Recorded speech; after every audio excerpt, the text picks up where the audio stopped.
What up? It's the real Keith, any other fabrication of your imagination. And today I'm back with another Majo Taisen chapter review, chapter 59. And we pick up where we left off, where the announcer is talking about Murasaki's magic vestment blocking a bullet, saying a scroll that even bullets can't penetrate in the kaleidoscope brush. Would it be more fitting to call them a shield and spear? In other words, it's designed for close range. For a sniper like Mila, who excels at mid-range, she is now at a disadvantage. And Murasaki is taunting Mila, saying, "What do you think now?" And then Mila aims directly at Murasaki. Murasaki tried to block it with her scroll, but Mila missed. At least that's what everyone thought, but she was aiming for the ground. Murasaki fell through the floor since the bullet made the ground collapse. Seems like Mila is able to control how powerful her bullets are. Mila pretty much made a disadvantageous spot her advantage by making Murasaki a faraway target again, so she can't fight up close. She aims again and shoots at Murasaki. Her bullets are like grenades at this point.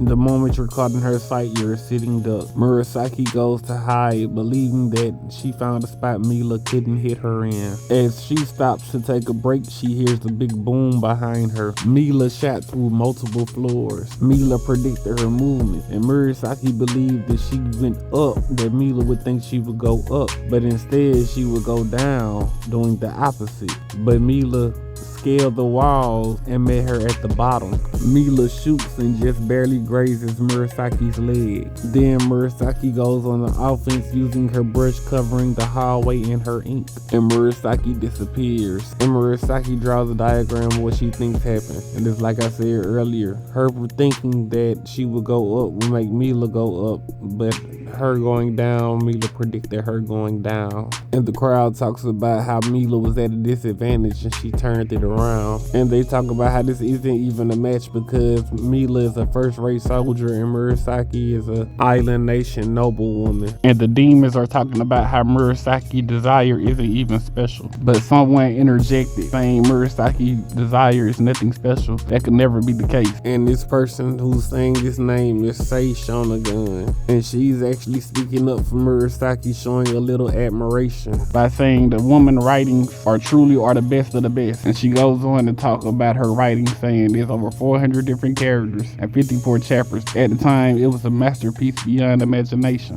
And Murasaki wrote it all by herself. And Sei goes on to say that it's still incomplete. The demons look shocked. And now we get a little of her backstory. It was the peak of the Heian era, and she spent her days as an aristocrat in the imperial court. And we see a 25-year-old Murasaki. And Murasaki did everything she needed to as an aristocrat's daughter, but she felt like something was missing. She goes on to speak on many people in the imperial court being unfaithful and having love triangles, and she's writing it all down. And once she started writing, nothing could stop her. And then she said, beautiful people, wise people, noble people, all these different people, they love, they hate, they entangle, and thus they interweave a tale. And then she felt like she was creating worlds that reality wouldn't give her, and she didn't even need to be the protagonist, saying that she get to taste the lives of every character she creates. And then she was frantically writing non-stop. And then we get back to the battle, and in the middle of the battle, she is still writing on her gigantic scroll. She says that she understands Mila on a deeper level, not just what's written in the history books. And then Murasaki goes on to say she desires a tale. We get back to Mila looking for Murasaki. Mila talks about how Murasaki's presence disappeared from the whole building,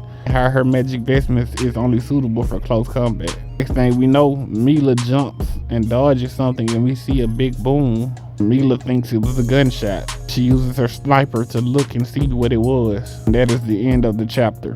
There's not really much to say about this chapter. Nothing much really happened other than Murasaki ran around and tried to hide, and we got a backstory, and her backstory was pretty much what we expected coming from a writer. But we did get to see our first look at Sei Shonagun, who is actually one of the fighters, so that's an upside. But other than that, nothing really exciting came from this chapter. But if you want to see more Majo Taisen reviews or other reviews and breakdowns of the mangas I'm reading, or if you like versus battles and power scaling, like, share, and subscribe. Also comment, because I do read all of the comments, and we can discuss your opinions or your thought on the matter. Also follow Universal Debates on Facebook.